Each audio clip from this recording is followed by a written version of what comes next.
বন্ধুরা, আরজিকর ম্যাটার এক গুরুত্বপূর্ণ তথ্য নিয়ে এসেছি। তোমরা শুনলে সত্যিই চমকে যাবে যে তিলোত্তমার ধর্ষণ খুনে এক নতুন মোড় এসেছে। বলতে পারো যে সঞ্জয় ধর্ষণ করেছিল নাকি তাকে গণধর্ষণ করা হয়েছিল, সেটাই ফাঁস করলো এক আইনজীবী। তাহলে চলো পুরো নিউজটা দেখতে থাকো, সবটাই জানতে হবে। আমার নতুন একটা নিউজে সবাইকে স্বাগত। আশা করি তোমরা টাইটেল আর থাম্বনেলগুলো বুঝতে পারছো বা আন্দাজ করতে পারছো যে আজকের গুরুত্বপূর্ণ তথ্য এটাই যে তিলোত্তমাকে ধর্ষণ করা হয়েছিল নাকি গণধর্ষণ করা হয়েছিল, আর সঞ্জয় কি এর সঙ্গে একাই দোষী নাকি এর সঙ্গে একাধিক ব্যক্তিও জড়িত, সেটাই ফাঁস করলো এক আইনজীবী। হ্যাঁ, প্রথমে তো বলি যে তিলোত্তমা ধর্ষণ খুনে কিন্তু ধৃত সঞ্জয়কে কিন্তু শুধু গ্রেপ্তার করা হয়েছিল। এখনও পর্যন্ত কিন্তু ধৃত সঞ্জয়কে দোষী সাব্যস্ত করে কিন্তু আজীবন কারাদণ্ড তাকে দেয়া হয়েছিল এখনও পর্যন্ত। কিন্তু তার ভিত্তিতে একের পর এক কিন্তু নতুন নতুন তথ্য উঠে এসেছে এবং একের পর নতুন নতুন অপরাধীরাও কিন্তু সামনে এসেছে। যতবার অপরাধীকে সামনে আনার চেষ্টা করা হয়েছে ততবারই সিবিআই কিন্তু এক নতুন নতুন একটা মোড় ঘুরিয়ে দিচ্ছে।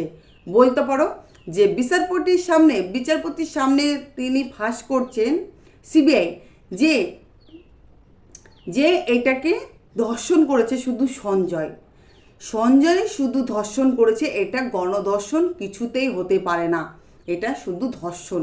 সেই প্রমাণ কিন্তু সিবিআই বারবার করে কিন্তু এখানে নিয়ে আসছে। কিন্তু এটা যদি শুধু ধর্ষণই হয় তাহলে এখানে যে গণধর্ষণের নামটা কেন উঠে আসছে? আর এই যে যে একের পর এক প্রমাণ তথ্য যে এর সঙ্গে ধর্ষণ খুনের সঙ্গে যে আরও 14 জনকে যে গ্রেপ্তার করা হলো, 14 জন ডক্টরকে গ্রেপ্তার করা হলো এবং এর সঙ্গে যে ডক্টররা জড়িত, নার্স, সম্পাদাস তো সবটাই প্রকাশে এনেছিল যে সেদিন তিলোত্তমাকে কিভাবে অত্যাচার করা হয়েছিল। সমস্তটা ভিডিও আমি ক্যাপচার করেছিলাম এবং অন্য রুম থেকে অন্য রুমে তার বডিটাকে টেনে হিসড়ে আনা হয়েছিল, যেটা আমি নিজের চোখে দেখেছিলাম। তাহলে এইটা যদি শুধু ধর্ষণই হয়, সঞ্জয় যদি শুধু ধর্ষণই করে থাকে, তাহলে এই কাজগুলো কারা করেছে? আর সেটা তো তিলোত্তমার ফোন থেকে এবং এবং অভিজিৎ মণ্ডলের ফোন থেকে এবং সম্পাদাসের ফোন থেকেও কিন্তু এই তথ্যগুলো কিন্তু উঠে এসেছিল।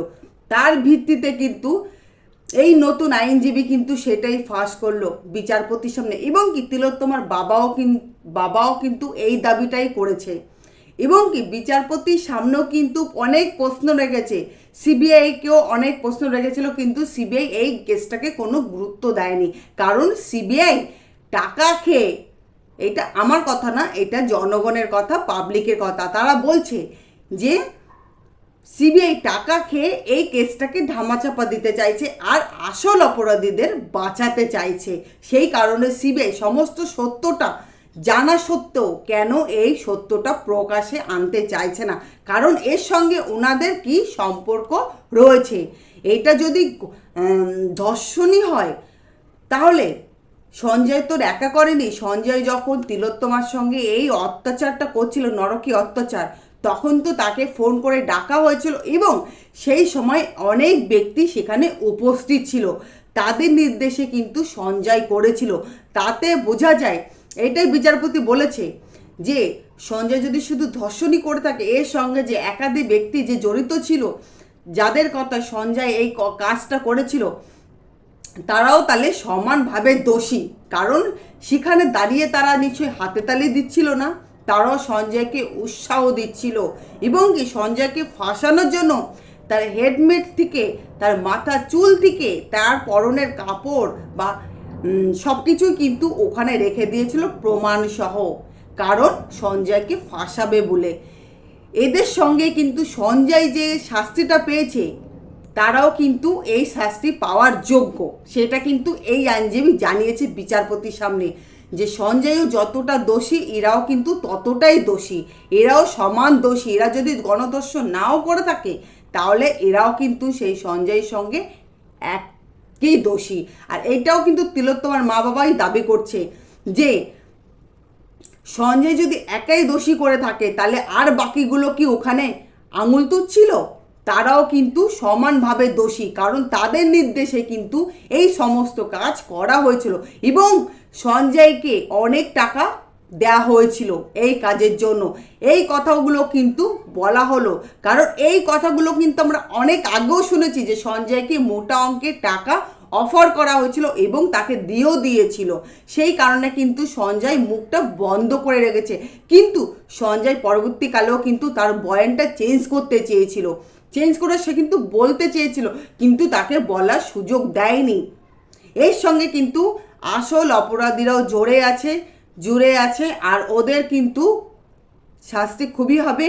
আর সঞ্জয়কে যে শাস্তি দিয়েছে সেই শাস্তিও তাদের দেয়া হবে। এটা যদি গণধর্ষণও না হয়, সেটা যদি ধর্ষণ হয়, তাহলে সঞ্জয়ের সঙ্গে একই দোষীতে দোষীরা। সেই আইনজীবী কিন্তু এই দাবিটাই করেছে বিচারপতির সামনে। যাই হোক, আজকের নিউজটা এই পর্যন্ত। যদি নিউজটা ভালো লাগে থাকে অবশ্যই আমার চ্যানেলটিকে সাবস্ক্রাইব করে আমার নিউজে একটা লাইক করে সবাই পাশে থাকবেন। সবাই একসঙ্গে বলবেন উই ওয়ান্ট জাস্টিস, আমরা তিলোত্তমার বিচার চাই। এই তথ্যটা আমি শুনেছি, সেই তথ্যটাই তোমাদের সামনে তুলে ধরেছি। এর সত্যটা আমি যাচাই